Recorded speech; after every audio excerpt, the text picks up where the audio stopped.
Good morning. I hope everyone's doing fine. We got some big to-dos going on. Not necessarily on the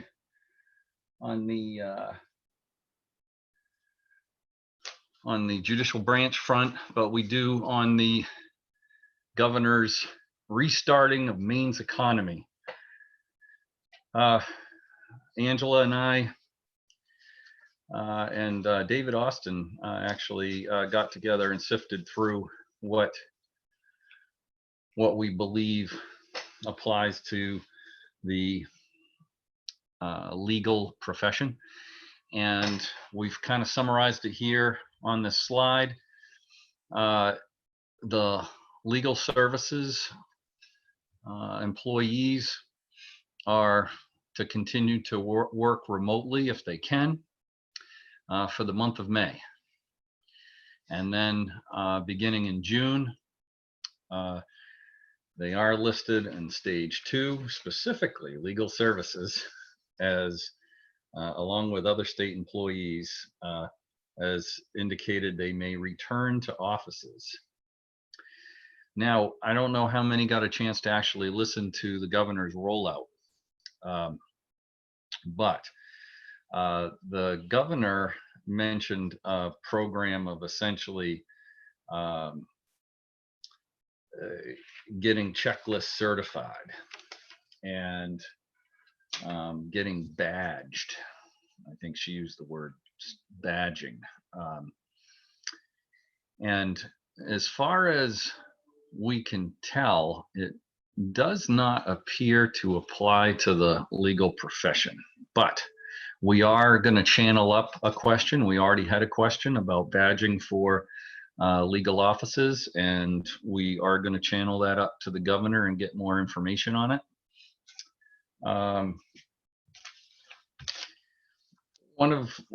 Another question that was sort of alluded to is, is Maine opening up on May 1st? And if you look at the governor's staging, it appears that her intent is to start opening up the state on May 1st. Contemplates a continuing prohibition on gatherings of 10 or more people, and also a self-quarantine or a quarantine for those that are entering Maine for the 14 days, and to have at-risk people stay at home when possible. But all businesses that have been open are to remain open. And also there's an opening up of more business.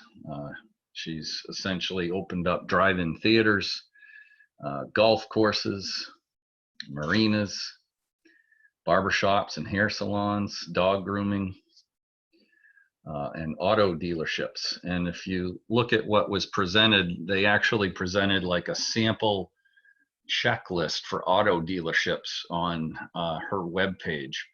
So that's the only checklist that we've seen so far. And there may be, of course, more coming out. We haven't even seen the formal stand-up of this professional committee that she mentioned putting together for checklisting and badging processes, but we are going to try to stay on top of that. And if anyone has any questions that we can sort of put together and formulate up to the governor, we'd be glad to take those. And with that, I wanted, on a lighter side, introduce you to Abby Varga. She's, of course, an MSBA member and a attorney at Lambert Coffin, and they have done some work as a firm with the Good Shepherd Food Bank and a special program they have. And Abby, please share with us what your firm is doing. Good morning, everyone. Yeah, thanks, Thad and Angela, for asking me to speak about this today, in part because of a a bleeding heart email and then a frenetic phone call with both of them over the past few days about the real need for folks in Maine who are food insecure. And so by way of background, in 2019, Lambert Coffin committed to Good Shepherd Food Bank as our sponsored charity of choice. And through that, what we utilized was Good Shepherd has a number of different tools for folks who want to help. In essence, we use their virtual online food drive, which is a platform where people can even go through and, you know, pick the items from a grocery store list or just make a monetary donation. We also utilize newsletters to friends and colleagues and clients to talk about our efforts, and it kind of culminated in November with our holiday outing, which was to Good Shepherd Food Bank's headquarters, where as a firm we closed down, we went there, we volunteered for the day, and it was really enjoyable for everybody, both, you know, for our firm, and then of course we felt great about trying to give back to the community. Good Shepherd Food Bank, as we all can imagine, its needs are that much greater now. One of the reasons why we got involved was because even in 2019, 1 in 5 Maine children are food insecure. And that was enough. You know, that's an issue that spans across every party line that you can imagine, and it's a human issue. And so with the pandemic, some of the stats that they've put out there include that Good Shepherd Food Bank projects that need for food insecurity is going to increase possibly by the tune of 39%, which translates to 240,000 Mainers struggling with hunger. Almost 250,000 people in our state alone. And this correlates with one of the surveys that they've put out there with their partners, which are local food banks and food drives and things like that in every community, and that there's been a 90% uptick in folks who have food needs, and there's just a huge downtick in volunteers because of the realities of COVID-19 and what that has meant for these various entities. And so we have recommitted to Good Shepherd Food Bank for this year, again, to be our charity of choice, and we are going to continue with our online virtual food drive and our efforts to support the same. And we do that with great, we think it's incredibly important, but our clients have also echoed that. And so I would just implore folks who are on this Zoom meeting right now to check out their Good Shepherd Food Bank's website. There's a plethora of information, and to help in any way you can, whether it is making an individual donation, whether it's checking on a neighbor, or whether it's working with your colleagues or within your firm to do your own virtual online food drive. And feel free to check out Lambert Coffin's website or reach out to me. I'd be happy to discuss that further. In reality, I feel lucky to work with colleagues who are committed to the Maine community. I feel that in Maine, we are a zealous bar. We know how to be zealous advocates, but I think we also know how to be good people and part of the greater Maine community. And that COVID-19, as scary as this has been and as new of a reality as this has made, it's also giving us an opportunity to hopefully reach out to folks that might not be in a position that we're all in, and who don't have food to put on the table for themselves or their family. And so I appreciate the opportunity to talk about it. It's a cause that's close to my heart, and I'd be happy to talk offline further if folks want to talk about the resources that are out there. Thank you very much, Abby. One of the reasons why we wanted you to share, just like Jonathan shared yesterday about what your firm's doing, is all of that, I think, is, for the Good Shepherd Food Bank, the backpack program, the exercise camaraderie via remote activities is all part of a wellness that we all need to embrace, that promotes us keeping our sanity in our community. And on the business side, thank you, Abby.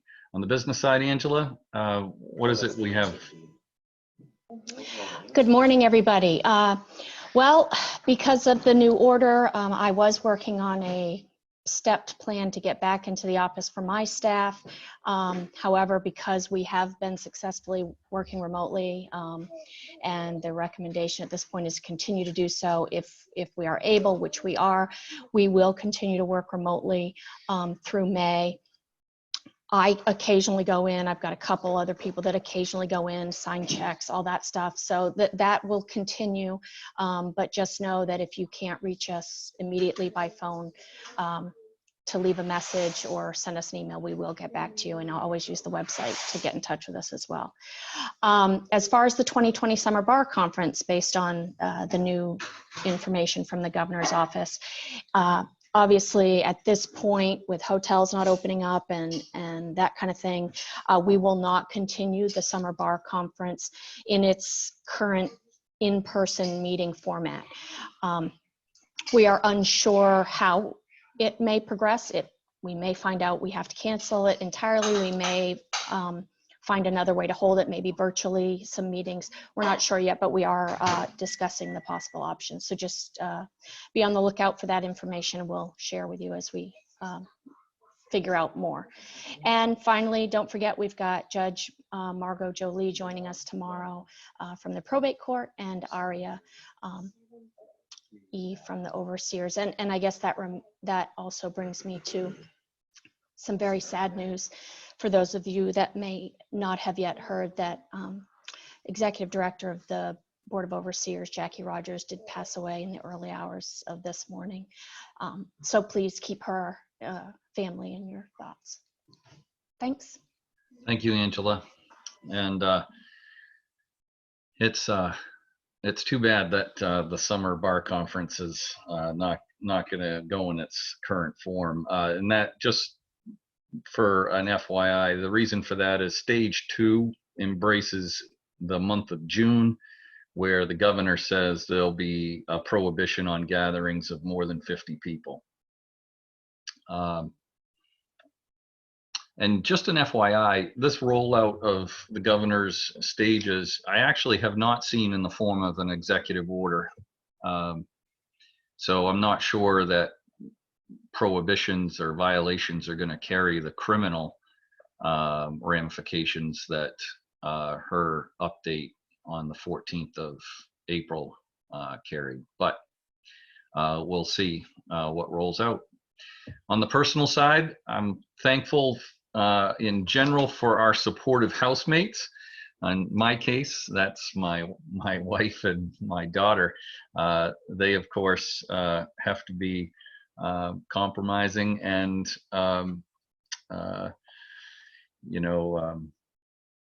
thoughtful, at least, of the confines of living together on a more regular basis can create additional stressors that we don't necessarily run into until we experience what we're experiencing right now.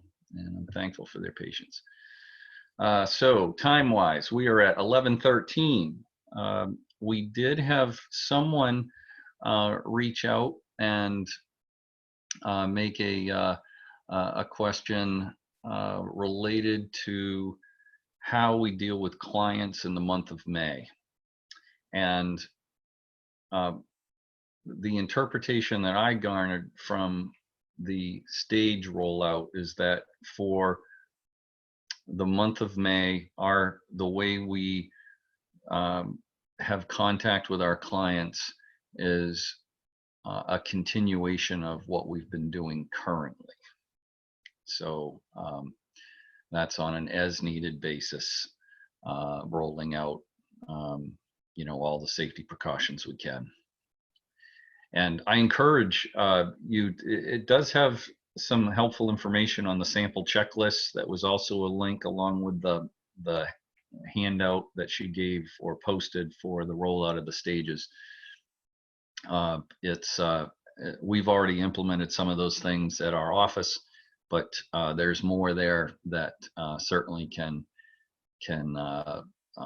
help employees and help clients that come to your house, or excuse me, your office, be more at ease with being safe.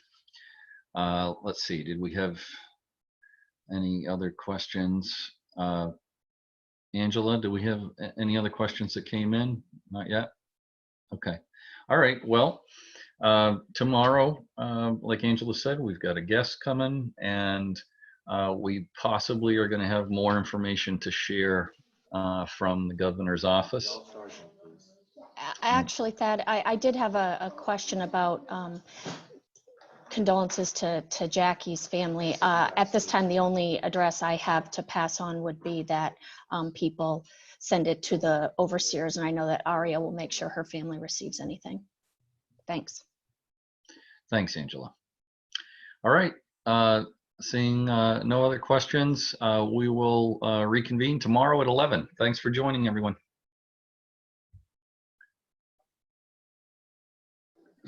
Thanks, Abby. Appreciate you joining us today.